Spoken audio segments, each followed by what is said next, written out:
network or whatever, but I'm in control of me.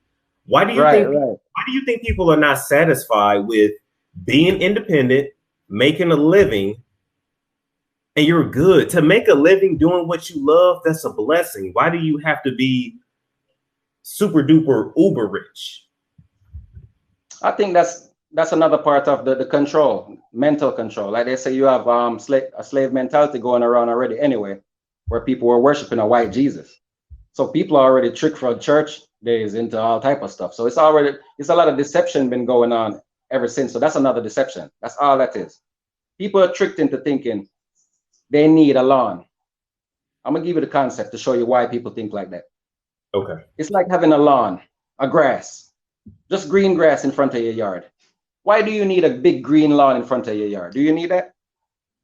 But in No. the European mentality is yes, we need the big green lawn in front of our yard to show off on our neighbor, on our kinsmen, that we can afford that we're wealthy. It's a sign of wealth. That's what it says. It stands for to them. A sign of wealth that they have this big green lawn with no use for it but to cut the grass and make it look big green, it's open. We, as the real roots people, natural people, we don't spend time wasting time on the land like that. We're going to plant some food there because everybody needs to eat. So we don't waste time on trying to control the land to where we're going to be like, okay, this is a sign of wealth. So that's also I'm not trying to disrespect anybody from Europe, but this is a European philosophy that makes other people, especially black people, think they need all of this extra stuff because they got materialistic. When really, if you had a couple million, you can invest and create more and help people and grow. But instead, everybody's getting greedy because they're materialistic now, because they need $1 million car now when you don't need $1 million car. When really and truly, the real reason why anything costs $1 million anyway is because they gave it that value. Black people and other people gave it that value. It never costed that much. Just like a Versace shirt, just because Versace's on it, it's still only made for $2 in China or Malaysia. Yes. That shirt only cost $5 when it was finished making. It should have cost you $15, but because they put Versace near you, gave Versace so much attention and power. Now they're saying their shirts are worth $200. Yeah, but it's not. It's only worth $15. You mind if I move to the inside? I see my battery running. I'm gonna go ahead and plug up and keep this live going. Go for it, man. Are you living a hectic and stressful life? Between the news and racial stress and trauma, do you find yourself feeling alone and anxious? If so, join our community, Mind, Body, Faith, and learn how to establish daily practices that aid in healing the mind, body, and spirit, like meditation, yoga, prayer, breath work, and journaling. Pause and let your spirit breathe by using our meditation prayer cards and meditation candles when you need to reconnect with God. Start on your new path by taking our meditation quiz, because it's always a good time to meditate with God.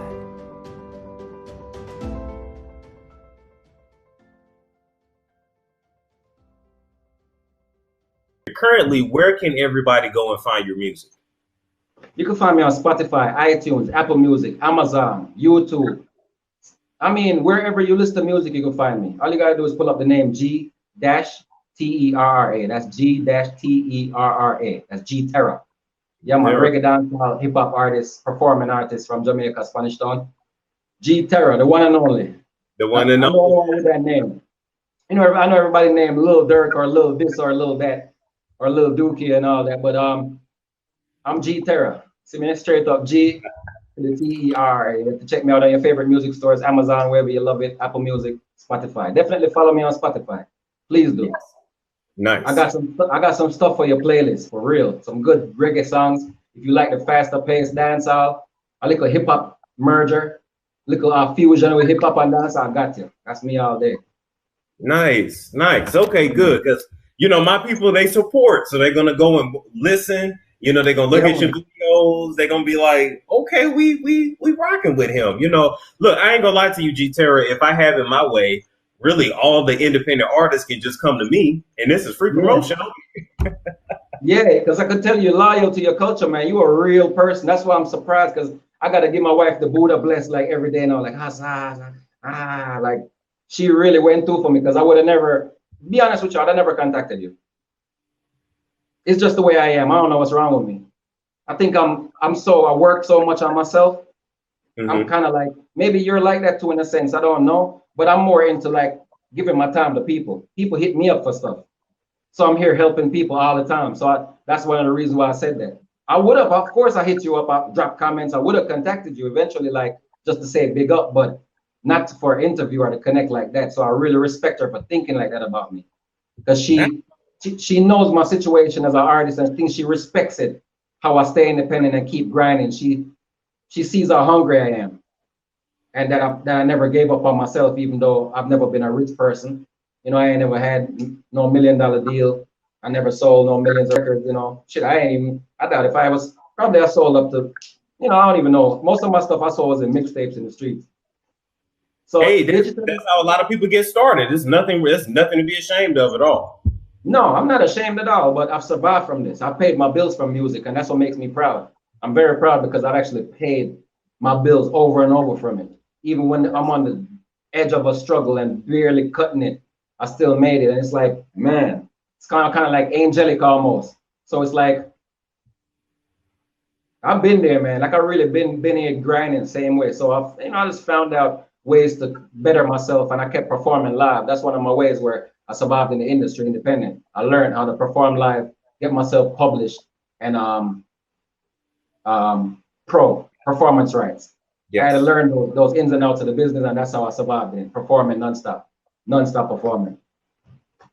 That's how you do it, man. And I'm willing to bet that your on stage presence is impeccable, because in 2020, dude, when you watch a lot of people do a performance, it's dead. They don't dance, they don't move, they can't really sing. They can't even rap on beat. So if somebody has stage presence, you're ahead of the game.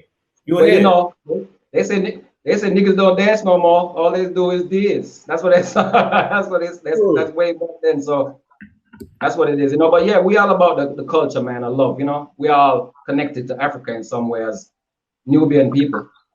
So, you know, it's just in us to be joyful and fun. Some of us lose that along the way because we following mobster trends, you know, we trying to be gangsters. That's where everything loses the joy. When everybody think they're a gangster and everybody trying to be tough.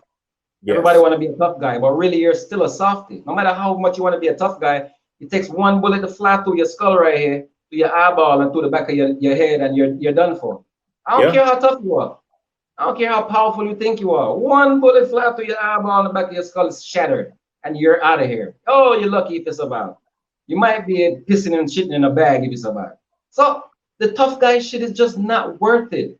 It's just not everybody want to be a tough guy. I've been a tough guy for real. I was in the military. I really was a tough guy. Like literally didn't want to be but I was a tough guy. I bust real guns. M16s, M249s, 9mm, 45. I've busted them shit for the military, for your army, US Army. Yeah. Not for Jamaican Army, for the US Army. For the US Army. Yeah. Yeah. And that's what I was kind of homeless, so I joined in. Well, you know what, man, over here, that's how a lot of young Black youth even go to the military anyway. Yeah, I was kicked out of the house. I was kicked out of the house early, about 17. Oh, you know, wow. I was smoking the ganja already. I was a Rasta already when I was 17. My hair was long, my beard was long at the age of 17. And I was smoking the trees. You know, and my cousin, them ain't like it. I had a girlfriend, I bought my own car. They was like, you doing too much independent stuff in our house. So they pretty much kicked me out. And I guess they were trying to teach me a lesson. But the fact I had to sleep in my car for so long, it made me kind of pissed off. So immediately I was just like, yo, I'm going to find something to set myself. And I couldn't find nothing because I was hustling around from selling, you know, stuff in the streets to, you know, trying to survive like that, to the point I was like, you know what, I can't do this. So that's why I joined the military. That's why I joined. A recruiter came to me and he swayed me. He was like, man, you need to get in the military, but you can stand on your own too. I get you the bonuses and everything. He was from the islands too. That's how he got me. He was like, I got you. That's how he got you. And then not only that, bro, he actually persuaded me with the bread, with the money. Because I was young, I ain't had nothing, I was homeless. He said, I get a bonus for every sign I sign. In like if I do airborne, to show you how slow I was as a young kid. Yeah, I was actually smart, but when you're hungry and desperate in the streets, it's the worst time for anybody to approach. That's when they could get you. That's why you see all these record deals being given away now. That's why it's like that. They're getting them kids to control, because that's how I got by. Not saying it wasn't a good experience, because I've learned to become a whole different level. I've learned a level of discipline I never had. I've learned certain things from the military. I got good brothers in there, you know. So yeah, basically I got advanced for signing up for AIT, airborne school. So I did all that stuff, right? I was jumping out of planes.